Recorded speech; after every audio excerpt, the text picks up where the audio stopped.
Hello friends, family and other creatures of the sea. Welcome back to another high-level StarCraft 2 game. In the bottom right, spawning as the red Protoss player is going to be none other than the man, the myth, the legend, MaxPax's.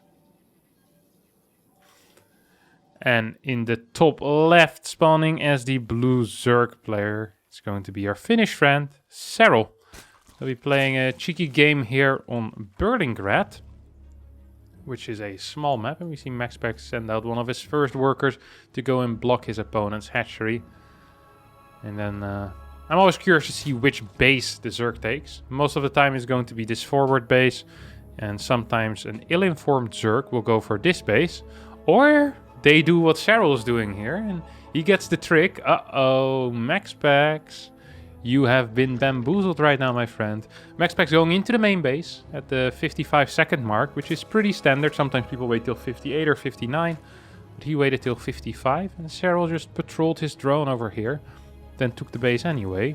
That is very painful on this map for a simple reason. Majority of the time, Protoss wants to open with a non-Stargate opener on this map because Queen Allins are so powerful.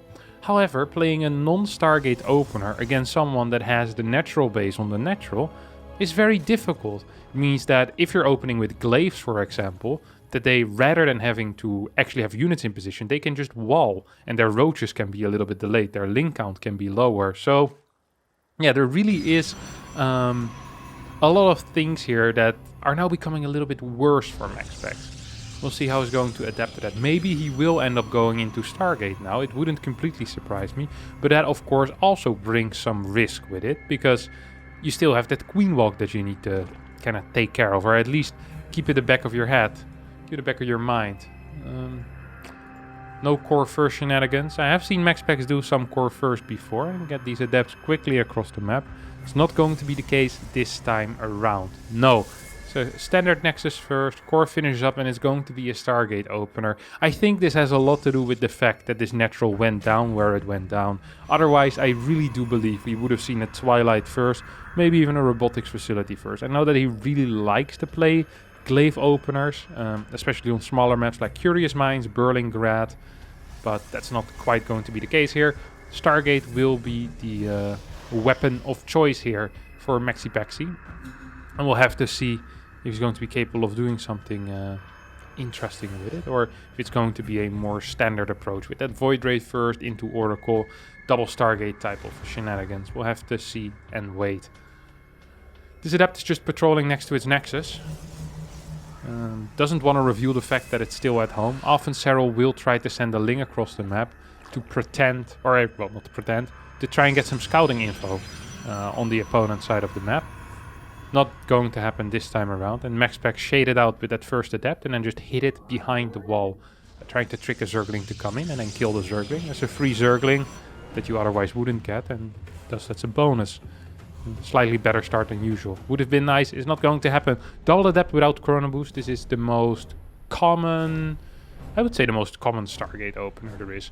2 adept, no Chrono Boost means that all the Chrono Boost can be used on your Stargate. So 2 Chronos on your Stargate, 1 on the Void Ray, 1 on the Oracle. And you also get 2 extra Chronos on your probes. So overall a nice economical start, but as this is the standard, I don't think Serral is going to be too worried. Actually built 6 more links. Maybe wants to poke a little bit at this third base. Is completely possible, of course. He wants to do some poking here. A little bit of poking is always welcome. But that adept is in position already with the pylon to block off the rest. Void Ray makes its way across the map. I think it already has killed 1 Overlord. Yeah, 1 Overlord has gone down. And now it's just trying to bait the Queens away from that Oracle. And the Oracle is going to end up going into the natural. But the natural is occupied, so a Queen is there. Another reason why, by the way, when that third base location is taken as a natural, this type of move is a lot better. Because you can trick the Queens away with the Void Ray, and then the Oracle can come from the side. But because there was almost no drones yet at the third base, there's no real use to go there with your Oracle. So, yeah, nice start for Serral overall. If you're a Serral fan, this has been a good start. And knowing that MaxPax tends to be more of an early game player than a late game player, this is definitely something to be happy about. Also, if you're Serral, because you survived the early game without taking any big amounts of damage. Second Stargate is going down right now. We don't see +1 being researched. Oh, here we go. As I say it, of course it starts. Robotics facility is also on the way here already. We're going to be heading up into a third Void Ray right now. And around, what was this, 5:10? 5 minutes. The robotics facility went down. Probably for potential robo-bait if he does suspect... Ooh, losing the Oracle. If he suspects something like a queen push, losing this Oracle is very painful. For the simple reason that the Oracle is the only reliable scouting that Protoss has in the early game. You can try to scout with Adepts, you can try to scout with Void Rays, but Void Rays and Adepts do have a very short shelf life when they're on the map. Void Rays can't really push into bases easily without being pushed away by queens, and Adepts need to shade in and then commit to that position, which means you have a one-time scout for a couple of seconds, while with Revelation you can scout a large part for a long time, and the Oracle flying around at high speed also is able to gather information majority of the time. We're gonna get a fast fleet beacon as well as a second Stargate, and the Robo-Bay going down after the fleet beacon, which means that it looks to me like MaxPax's is heading for a little bit of a mid-game timing, maybe, with a couple of carriers, +2 on air weapons. Wouldn't completely surprise me. We see these Void Rays trying to take out a queen, and more than just trying, they actually succeed. I think these Void Rays could take out another bad boy if they would join up here in the fight. But with the new transfusers coming in, MaxPax does get pushed back and pulls back. Has 4 Void Rays total right now. All of them a little bit of damage. He has been trying to push with it, trying to do something useful. There's already 90-ish workers, 7 minutes into the game here for Serral. Serral's got to be feeling good about all of that. Has the Roach Warren for safety, of course. And already constructs his first 2 infestors. Triple Stargate is here. And the first 3 carriers are on the way right now. See the +2 starting soon as well, most likely. And then the follow-up, well, follow-up could be anything, but most likely just a 6 carrier type of push. Forge, Twilight, the basic spiel, I would call it. Yep, here comes the Twilight. What you want to be doing is some type of charged Archon push with 6 carriers. This is a very common strategy right now in Protoss versus Zerg. You see these Void Rays denying a little bit of creep, forcing these queens out of position. Well, out of position, forcing these queens in a position where they weren't before. This is 10 queens, by the way, so this is all the queens. Currently no injects being done whatsoever. Oh, Queen 11 and 12 just did pop, so probably one more queen here at the 4th as well, yeah. So we have some injects. There's enough larva though, 5, 6, and I don't think Serral is very afraid. He scouted the fact that there's triple Stargate carrier production on the way, and right now goes straight into those 4 Vipers. Has a setup with 10 gas, and before anything major is going to happen in this game, Serral is already going to be at the drone count he desires, with the army he desires, in the stage of the game that he is the best at. So I know that a lot of Zergs don't necessarily enjoy or like playing ZVP late game very much. I think similar sentiment with most Protoss players. But Serral is extremely good at it, and he just tends to win in these longer drawn out games. Now MaxPax does still have that timing coming up. He already has 4 carriers out, there's 2 more on the way, +2 is halfway done. We have Immortals even being produced, perhaps for potential Ultra lists, but that seems ill-informed, as I don't think there's going to be Ultras ready for his push. I don't even think there's an Ultra Den out yet. No, it's going to be a Broodlord defense. We have Microbial Shroud being used. First 9 Corruptors are on the way out. These of course do not benefit from Microbial Shroud. Some good target fire with these carriers on the infestors, and now we have a recall. One more carrier is just gonna fly in. It's kind of sloppy and it might just die. Well, it might not just die, it's going to die 100%. Queens will be capable of taking that out, and Serral's going to be quite happy with that little engagement over there. He's aware that the carriers are out. He's aware that he just killed a carrier. MaxPax right now needs to start considering pushing out a little bit faster maybe than he wanted to. Because he has a big army. Don't get me wrong, he has a big army, but with Broodlords coming out, Corruptors already out, 4 Vipers, 2 Infestors, 13 Queens. If you're gonna hit after the Spore Wall goes up, I'm having a hard time believing that MaxPax is going to be capable of doing anything big here. We do have a Prism flying towards the far right side of the map.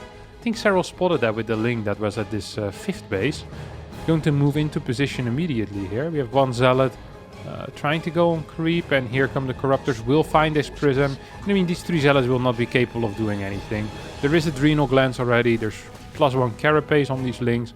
And there's infinite spines as well. At the same time, the Interceptors are out on the other side of the map. Broodlords are trying to push this army back. There's no storm whatsoever with this army. We see MaxPax's not quite sure what to focus with these carriers. Is going for the queens right now and is trying to retreat. I think a couple of abducts definitely could have happened there. I'm a bit disappointed in Serral's control. I really do believe that 1 or 2 carriers could have fallen here. But he's playing it safe, he's playing it slow. Doesn't want to overcommit. Doesn't want to pull in 2 carriers and then lose 2-3 Vipers and maybe 1 or 2 Broodlords as well if the carriers do decide to attack completely. And that's understandable, but there were a bunch of queens underneath with Transfuse as well. I really don't think this would have been that risky to pull them in. But it is what it is. We have Observer Speed here coming in, which is called Graphitic Boosters. Mothership on the way as well. No storm yet, I think.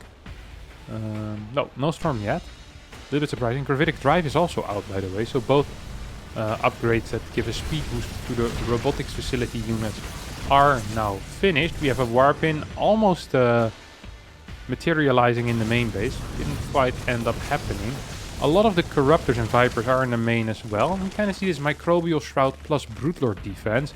There is a big risk involved with this. If the Protoss has 7-8 carriers and rather than focusing on the queens decides to target down your Broodlords while the Corruptors aren't there, that obviously is going to be a large issue.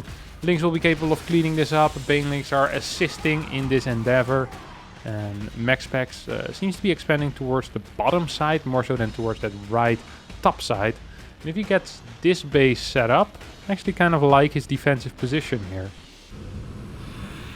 We have 2 Archons and a Prism. We have another Prism on the way as well. Curious to see what he's going to end up doing. 5 Void Rays are out. 2 of them are heading towards the far left side. Not entirely sure what they want to do, but they are on the map currently. That is a fact. Maybe more as a defensive tool here, these 2 Void Rays. No, they're actually going to get sent around to try and kill maybe this base. At the same time, we have a large army out of MaxPax's moving towards the right side, trying to get a rotation going on this base. That seems hopeful. This also was an ambitious project, and like many ambitious projects, will not actually finish till completion. 2 more Stargates on the way. Still no storm. Is surprising and means that these fights are going to be difficult to fight against Corruptor Vipers. There's not going to be feedback here, as there's no Templar with this army, and without Storm, fighting large numbers of Corruptors can actually be very tricky. It's difficult to zone them out with just carriers. It's not like the Void Ray count is extremely high. I guess the zoning mainly is going to happen with these Archons. But there's a good trick, and that is called Neural Parasite. If your opponent, rather than going for Storm for splash, goes for Archons, you can just actually neural all of the Archons. That is a very supply-efficient way of dealing with an army like this. Here comes Serral. Once again, there's no feedbacks here, which means that he can pull anything into this army and he can kill it. And I'm really surprised that Serral has been so hesitant at using any type of abducts so far in this entire game. All he's been doing is just flying around with these Vipers, and he seems he's just not willing to abduct. He got 1 carrier early on with his first Viper energy that he had in this game, but ever since then, he hasn't really been capable of doing anything, and that's pain. That's actual pain. Very painful. A bunch of links here, as well as 6 spine crawlers plus 2 ground weapons finishing up. But with these banelings here, this type of run by is never going to be able to do anything. Prism will try to get into the main base, but instead flies into 4 spores, gets taken out at very, very high speed. I don't think there's enough cannons here, by the way. Yeah, I agree. More cannons, more batteries. Wouldn't even mind a Templar with Storm. Just in general. Not just at that base, but just really in general. Be really nice to just get a Templar somewhere finally. We haven't seen any of those in a long time. Another Prism's gonna get taken out here. I'm not quite sure how Serral sees everything. Oh, he has like 2 changelings at every part of the map. So he sees literally everything that's happening. We have a recall. That's an aggressive recall. It's going to be used. might actually be semi-viable here as well. I think this will cost Serral a base. And if at the same time MaxPax's doesn't lose this base, that would be nice. That would be a very good start here. Of kind of getting back into this game. He takes this out. Is there a recall available on this base? The answer is no. No recall available on this base. We have a Zealot being warped in. Worker count is low, but most workers do stay alive.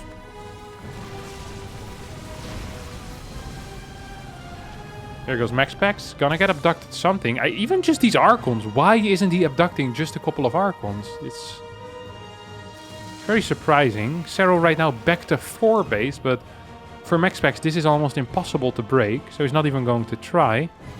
Without that 5th base mining though for Serral, his eco is going to take a bit of a hit.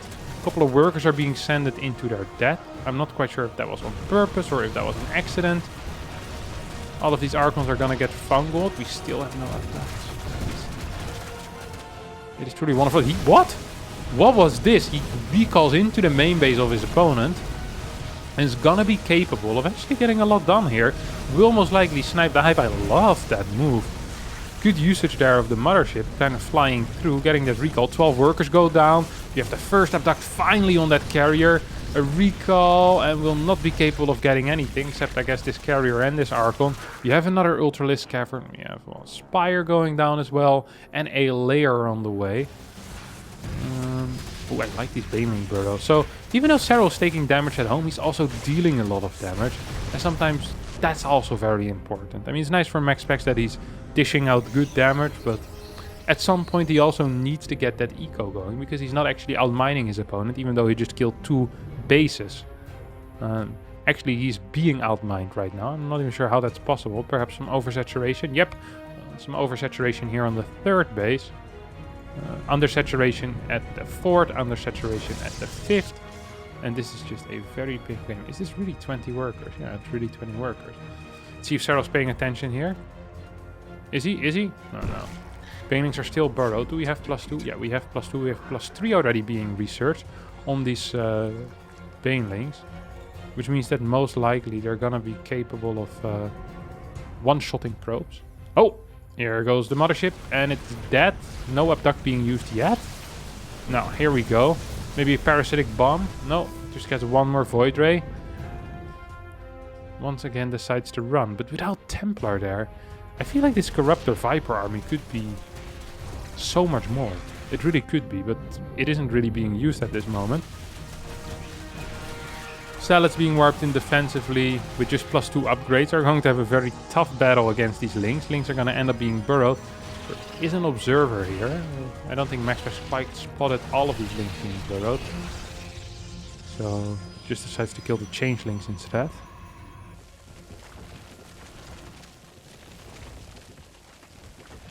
So now starting to expand a little bit. Expand his reach in this game. Void Ray Stalker Zealot. Trying to hit the far right side. Maybe just clear a couple of Overlords to start with. Then the Corruptor Viper most likely will start flying in position to deal with this. At the same time we have these carriers moving in as well. Flux Veins finally finishing up, and I think these Void Rays actually need to go home. There's no real support here. Serral with a single Ultralisk, a bunch of Lings, and a Baneling is going to try to break this. At the same time, Infestor Broodlord Queen will hold this area. And so far, a majority of the fights have been in Serral's favor. Look at that. That's a 7k difference right there. That's a big difference. Oh, one Void Ray is gonna fall, and all of these Void Rays I think might just end up dying here. No, just goes for one, doesn't want to go too deep. Serral is very patient and very careful. It's going to end up losing one Viper if he isn't careful, maybe even 2. No, it's not even going to lose a single one, so no. If MaxPax's had target fire, that one Viper definitely would have died. Yep, there we go, that's 1. That could have been 2. At the same time, there's a big fight going on as well. Broodlords are trying to get targeted down. It's not quite going to work. Spores as well as the Fungals are helping out at dealing with these Interceptors. And the Interceptor count is down at 45 right now out of 9 carriers. It's a little bit lower than ideally it would be. Now we actually have a push coming out of Serral with these 11 Broodlords, but without the Spores. These are all going to turn into Archons, aren't they? We still don't have Storms, so it has to be Archons. I'm absolutely gobsmacked that he keeps building more and more Archons, and Serral hasn't really used any Neural Parasite yet. At the same time, we have a run by. Ling, Bane, Ultras being used here. So MaxPax's is struggling. Serral is aware of this left side base, but doesn't really want to deal with it right now. Sending over a couple of Lings as well as the Ultralisk. And this base is most likely going to fall. Mothership is being put to good use over here. But for how much longer is the real question. Of course, this base will fall. And now Serral needs to be careful that it doesn't lose his Spore Ball, because that would be extremely painful. Once again, Serral back to 4 bases. Just kind of running out of mining here. Oh, Infestors! A little present there for MaxPax's. It ain't Christmas yet. But here we have Serral cosplaying as Santa. 4 Infestors is a big deal because these guys were full of energy. These Archons are going to be a lot more useful in the next fight. We immediately see 6 Infestors being rebuilt. But yet, MaxPax's is the one running out of money. He has been mining more for a while. I feel like he's been getting good eco damage, but the fights so far have all been going in favor of Serral. It's kind of been the story. Now we finally see a bunch of Abducts. Could even still go for some of these Archons. Broodlords are here. Archons are expensive, especially in gas. There's not that much gas for MaxPax's in the bank. As this is an absolute clinic in PvZ late game from Serral here. He says, hey, I don't actually care about keeping all these bases. As long as you're not mining 35 bases, you're not mining any of my bases, and you're not getting good fights, what you gonna do, buddy? And MaxPax's says, well, I'm gonna actually aggressively recall. Let's see what you got. Corruptors taking a pretty decent trade so far. And now with the Broodlords coming in, are we going to see a defensive recall? He almost has to. One more carrier goes down. These Archons are going to die as well. If MaxPax's isn't careful. Even if he is careful, these Archons are going to die. There's no real gas to replenish this. Serral starts moving forward. Now is going in. Parasitic Bomb has been cast over here. And that means that a lot of these Interceptors are going to end up falling. 24 Interceptors left at this point. A lot of these Void Rays getting low as well. And I think that Serral might just be doing it. Still at 199 supply. Once again a fight. Very positive for him. Up 16k. Baneling Ultra is going to push away this Zealot drop. And I think that MaxPax's could potentially be losing this base if Serral just decides to push on. But rather than pushing on, and this is so typical of Serral, Serral decides, no, I actually don't need to push on. As long as I'm staying alive, I'm winning. Why would I start pushing you? Because I'm winning. My trades are way better than yours. My army is huge. I'm gonna once again re-establish this base. I have a lot of money in the bank. And then I'm going to start pushing. I want to deny this base. And now I think MaxPax's just needs to give this up almost. As this base is taking a crap ton of damage. A lot of Void Rays here now though. We have 16 Void Rays, 3 carriers. That actually is a relatively large army. Consisting of mainly Void Rays. Problem is, there's both Fungals and a lot of Parasitic Bombs. With 5 Vipers around, still not a single Templar being built here for MaxPax's. And Serral continues his reign of terror over the map. Or well, over his side of the map. And whenever MaxPax's enters, MaxPax's gets smacked back into oblivion. It's absolutely crazy. Here comes a Ling run by. Trying to go for probes, trying to get that pylon as well. Ultralisk is going to show up. The Void Rays have something to say about that though. Say, not today, my friend. It's not it. You have how many? It's 11 Broodlords still, 21 Corruptors. The drone count is very gradually falling for both players, by the way.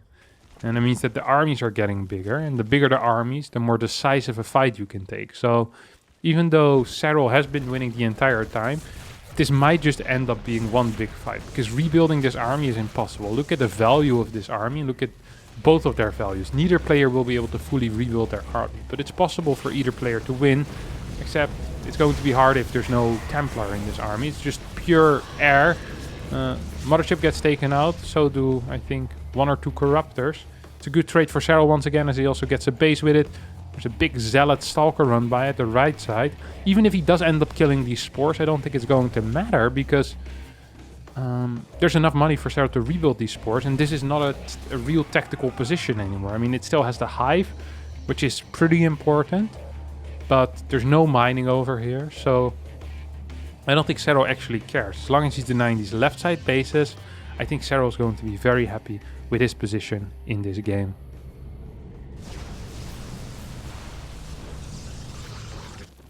And he's definitely denying these bases. Once again, flying around with a big disruptor ball, or corruptor ball. 19 corruptors. Islands get taken out, and Serral just keeps expanding.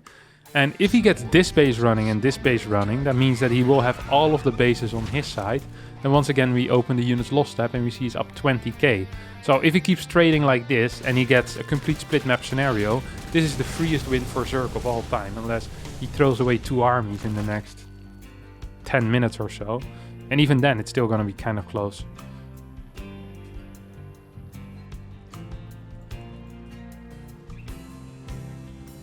"17 Void Rays, 6 carriers, 0 Templar." Do we have a mothership on the map? No, we don't. So an aggressive recall isn't even possible. Was that a prism? I think so. It looks like the bamboo of a prism. Feels like MaxPax's is getting ready for a recall somewhere on the map, but he definitely isn't. Just a little army. A couple of stalks gonna get taken out here. Broodlord Infestor is doing its job. It's the Corruptors and the Vipers looking for something as well. This base is gonna get cancelled, but it's not realistic for MaxPax ever to take this base, and I also don't think it's realistic for him to take this base anymore. That means that not only is he down in resources lost, he's also most likely going to be down in bases, and that makes this a very painful game to play. Here come the Void Rays moving in right now. Prismatic Alignment is being used on all of these spores, and this spore wall is going to disappear pretty quickly. Still 25 spores total remaining, but this was a good trade. I think he ended up losing 1 Void Ray, killed like 9 spores. That's genuinely a good trade. Problem being, without Prismatic Alignment, it might be difficult to fight these Corruptors actually. Now spores pushing forward as well. Serral's playing this very patient, very slow. But he is playing it, and that's what's important. He is making moves. Once again, Lynx and Ultralisk coming forward, trying to cancel a base that doesn't even exist yet. Looking for something, but that something never comes. This base, I think, might be permanently gone. There's not a whole lot of money left in the bank, by the way. Look at that. 180. Not being maxed. Dark Shrine now on the way. We have another 2 Templar being morphed in. But they're most likely just going to be morphed into an Archon, which means they're going to be pretty useless. Lynx will take it out before it even finishes morphing. Lynx with Adrenal Glands are so sick. 3/3 upgrades on these units makes them so powerful, and especially because TOS doesn't have shield upgrades or anything else. And I think we're actually potentially looking at the final fight of the game here as another good Parasitic Bomb lands. There's still 3 Parasitic Bombs remaining. Let's take a look. He's going to be capable of doing it. Big fungal hits on all of these carriers. Microbial Shroud is actually saving these queens for a way longer time than most people will expect. 34 of these interceptors are still remaining. Here comes the Burrowed Infestors, and now it's time for the final. Oh, here we go. Neural Parasites. 3 Void Rays get taken away. 4 Void Rays left remaining, and that's going to be it. GG gets called, and Serral wins this game in a dominating fashion on Berlingrad against MaxPax. It's going to be it for me as well. If you did enjoy it, don't forget to hit the like button, subscribe to the channel, and hopefully we'll see you all next time for a new video. Thanks so much for watching, and bye bye.